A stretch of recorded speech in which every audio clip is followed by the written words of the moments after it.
Recharge हो गई। ये जासावास, बांडोर और दूसरे गांव हैं, इन गांवों में मैं पीछे गया था तो कहने लगे डॉक्टर साहब पहले पाइप हर साल नीचे डालने पड़ते थे, अब हम पाइप निकालते हैं, पहले हमें खरीदने पड़ते थे, अब हम कहते हैं स्पेयर हो गया, पाइप ले जाओ। तो ये इस सरकार का करिश्मा है, इस पार्टी का करिश्मा है। और इस पार्टी ने दक्षिणी हरियाणा के लिए जितना दिया है, मैं नहीं समझता कि किसी सरकार ने कभी 70 साल में भी दिया। राजनीति तो 70 साल से भी होती आ रही थी, लेकिन राजनीति ने क्षेत्र की भलाई के लिए कभी कुछ नहीं सोचा, क्योंकि वोट का तरीका यह था कि 5 साल में एक बार आओ और एसवाइल का नारा लगाओ, कहो एसवाइल बनेंगे और अगली बार उसके बाद में फिर गायब हो जाओ। और हमने जिक्र नहीं किया एसवाइल का, हमारा हक है, जब सरकार फैसला होगा पानी आ जाएगा, लेकिन एसवाइल के फैसले तक हम दक्षिणी हरियाणा के महेंद्रगढ़ के किसानों को प्यासा नहीं मार सकते थे, उनकी भूमि को बर्बाद नहीं करना चाहते थे। तो इसलिए सरकार ने यह स्कीम दी।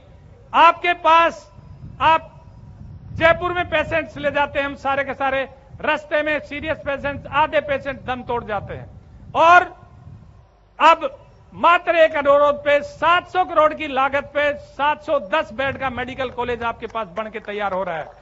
और उस मेडिकल कॉलेज में भगवान चाहे तो नए साल में हॉस्पिटल शुरू करवा देंगे और आपको जयपुर और दिल्ली और गुड़गांव के चक्कर नहीं लगाने पड़ेंगे।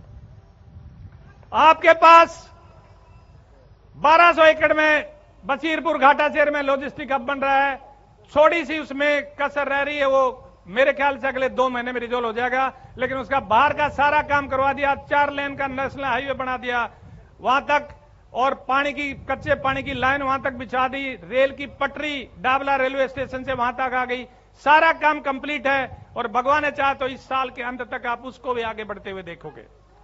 तो मैं ये कहता हूं, नेशनल हाईवे का इतना बड़ा नेटवर्क किसी सरकार ने नहीं दिया। और देखो बात यह है कि असली ताकत तो होती है नेता के विजन में। हमारे माननीय मोदी जी, उनका अपना एक विजन है। मैं आज सुबह अखबार पढ़ रहा था, उसमें रूस के राष्ट्रपति का स्टेटमेंट है, पुतिन का, कि मोदी जी जो सोच लेते हैं वो हिम्मत करे, साहसपूर्ण उसको लागू करते हैं, फैसला लेते हैं। हमारे देश में फैसला लेने वाले नेता की कमी थी, और इस आदमी ने, हमारे प्रधानमंत्री जी ने, इन्होंने पिछले 9 साल में इस देश को कहां से कहां पहुंचा दिया। जिस देश की गिनती हमेशा पिछली पंक्ति में होती थी, आज वही देश सारे दुनिया का परामर्शदाता बन गया। जब कोई भी सलाह की जरूरत होती है तो माननीय मोदी जी को बुला के करते हैं। तो मैं ये कहता हूं कि मैं ये सारी बातें मैं इसलिए कह रहा हूं, और मुझे लोग पूछते थे कि आपको ये रैली बुलाने की क्या जरूरत पड़ी।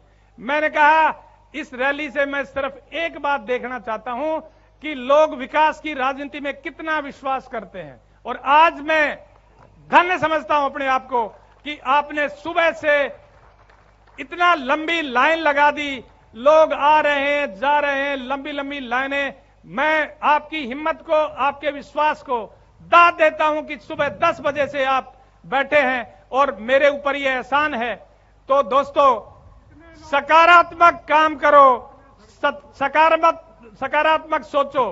और मेरा एक अंतिम बात, मैं आपको एक बात और कह रहा हूं कि दुनिया में परमात्मा की अगर कोई स्कीम है, उस स्कीम में अच्छाई और बुराई करने वाले के पास लौट के आती हैं। कोई किसी का बुरा करके देख लो, आज नहीं तो कल, कल नहीं तो परसों, और इस पीढ़ी में नहीं तो अगली पीढ़ी को भुगतना पड़ेगा, क्योंकि बुराई किसी की सगी नहीं होती। और अच्छाई करो, अच्छे अच्छे काम करो। आपके बारे में दुनिया कुछ भी कहते रहे, आप आगे बढ़ते रहो, अच्छे काम करते हो, अच्छी सोच के साथ आगे बढ़ो, दुनिया आपके पीछे हो जाएगी।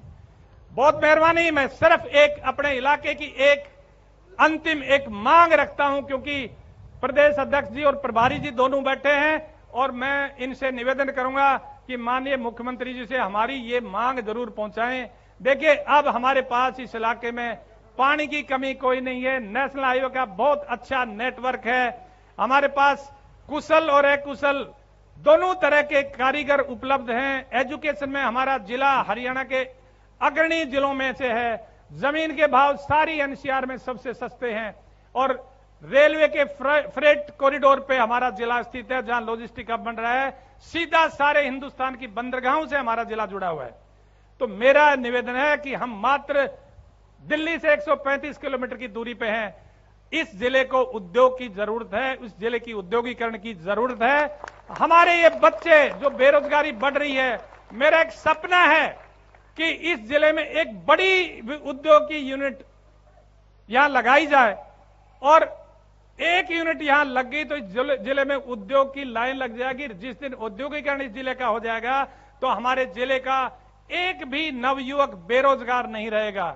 और देखिए, मारुति जब लगाने का फैसला हो रहा था, मैंने अपने लेवल पे मारुति के चेयरमैन को, एमडी को, हर जगह मैंने मेल्स डाली, मैंने प्रयास किया, लेकिन भाई अदना सा एमएलए था, मेरी बात सुनी नहीं गई। उन्होंने मेरा, अगर मैं कहता हूं कि आप सारे मंत्री जी भी बैठे हैं, रामविलास जी भी बैठे हैं, सारे बैठे हैं, मैं कहता हूं सारे मिलके माननीय मुख्यमंत्री जी से प्रार्थना करो, और हमारे प्रभारी जी और प्रदेश अध्यक्ष जी हमारी सिफारिश करेंगे, भाई इस जिले में एक बड़ी यूनिट, बड़ी कोई इंडस्ट्री ले आओ, इस जिले का कल्याण हो जाएगा।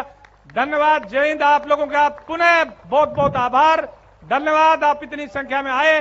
और मेरा हाथ जोड़ के आप लोगों से एक अनुरोध और है कि भाई हमारे मुख्य अतिथि जब तक अपना भाषण समापन ना कर लें, तब तक मेरा आपसे अनुरोध है, आप उठ के ना जाइए। आपने सुबह से इतना एहसान किया है मेरे लिए, गर्मी में यहां बैठे हो, इतने घंटे हो गए, आधा घंटा और बैठे रहो मेरे लिए। धन्यवाद, जय हिंद, नमस्ते। बहुत बहुत